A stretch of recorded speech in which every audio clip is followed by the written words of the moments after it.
रूस यूक्रेन जंग अभी भी जारी है। जंग के बीच पुतिन ने ऐसा आदेश दिया है जिसके बाद अब व्लादिमीर जेलेंस्की की टेंशन बढ़ने वाली है। फरमान के बाद यूक्रेन ही नहीं अमेरिका समेत नाटो देशों में खलबली मच जाएगी। रूसी राष्ट्रपति पुतिन एक बार फिर अपनी आर्मी की ताकत बढ़ाने जा रहे हैं। उन्होंने रूसी सैनिकों की संख्या बढ़ाने का आदेश दिया है, यानी रूसी सेना में 1,80,000 सैनिकों की भर्ती की जाएगी। इससे रूसी आर्मी में सक्रिय जवानों की संख्या 15 लाख हो जाएगी। सेना में 1,80,000 सैनिक बढ़ाए जाने के बाद 15 लाख एक्टिव सैनिकों की ताकत के साथ रूस की सेना चीन के बाद दूसरी सबसे बड़ी सेना बनकर उभरेगी। रूस की संसद के निचले सदन की रक्षा समिति के अध्यक्ष आंद्रेई कार्दपोलोव ने कहा है कि सक्रिय सैनिकों की संख्या में वृद्धि सशस्त्र बलों में सुधार लाने तथा उनके आधार को धीरे धीरे बढ़ाने की योजना का हिस्सा है। मीडिया रिपोर्ट्स की माने तो यूक्रेन संग जंग के बाद यह तीसरी बार है जब पुतिन ने 2022 के बाद सेना का आकार बढ़ाया हो।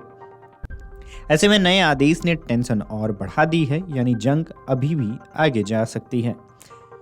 क्रेमलिन के आदेश के मुताबिक इस बढ़ोतरी के बाद रूस के कुल सैन्य कर्मियों की संख्या करीबन 24 लाख हो जाएगी। पुतिन ने रूसी बलों की कुल संख्या को 23,80,000 करने के आदेश दिए हैं।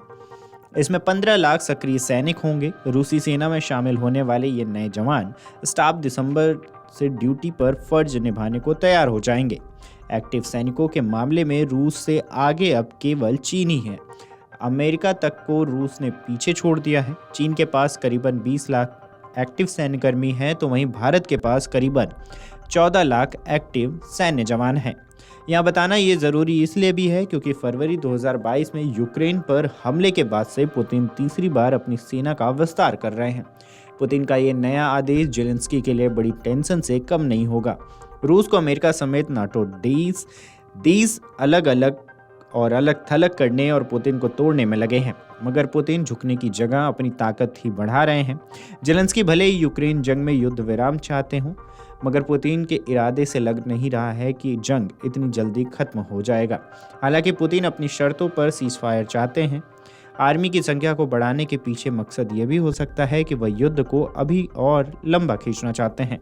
बहरहाल पुतिन का आदेश इसलिए भी अहम है क्योंकि रूस के कुर्स्क क्षेत्र में यूक्रेन आर्मी घुस चुकी है। साथ ही पिछले महीने यूक्रेन ने कुर्स्क क्षेत्र में सीमा पार से बिजली की तेजी से हमले किए थे। यह द्वितीय विश्व युद्ध के बाद से रूसी क्षेत्र पर पहला विदेशी आक्रमण था। यही वजह है कि अब पुतिन गुस्से से लाल हो चुके हैं और वो यूक्रेन के खिलाफ कड़ा रुख अपनाते नजर आ रहे हैं। पिछले हफ्ते रूस के कुर्स्क से यूक्रेनी सैनिकों को खदेड़ने के प्रयास तेज कर दिए गए और पूर्वी डोनबास क्षेत्र के महत्वपूर्ण यूक्रेनी शहर पोक्रोवस्क की ओर बढ़ रहे हैं। 2022 के बाद से पुतिन ने लड़ाकू सैनिकों की संख्या में 2 बार विस्तार करने के आदेश दे दिए हैं। मीडिया रिपोर्ट्स की माने तो अगस्त 2022 में पुतिन ने 1,37,000 सैनिकों के वृद्धि के आदेश दिए थे। इसी से रूसी सेना में जवानों की संख्या 20 लाख से थोड़ी अधिक हो गई थी। इसमें 11.5 लाख एक्टिव सैनिक शामिल थे। मीडिया रिपोर्ट्स की माने तो दिसंबर में व्लादिमीर पुतिन ने 1,70,000 सैनिकों के एक और आधिकारिक विस्तार के आदेश दिए, जिससे कुल संख्या 13.2 लाख हो गई। पुतिन के इस कदम से अब जेलेंस्की खौफ में होंगे। एक्टिव सैनिकों की संख्या से अमेरिका भी कम टेंशन में नहीं होगा। बता दें कि हाल के दिनों से देशों में मध्यस्थता की बात चल रही थी कि जंग पर ब्रेक लगे, लेकिन एक बार फिर सेना में इजाफा के ऐलान पर मामला फिर चर्चा में है। ऐसे में देखना दिलचस्प होगा कि आखिर जंग क्या नया रुख मोड़ लेता है। Video desk Amarujala dot com. अगर आप ये वीडियो YouTube पर देख रहे हैं तो हमारे चैनल को सब्सक्राइब करें और बेल आइकन को दबाना ना भूलें। अगर आप Facebook पर ये वीडियो देख रहे हैं तो हमारे पेज को लाइक करें।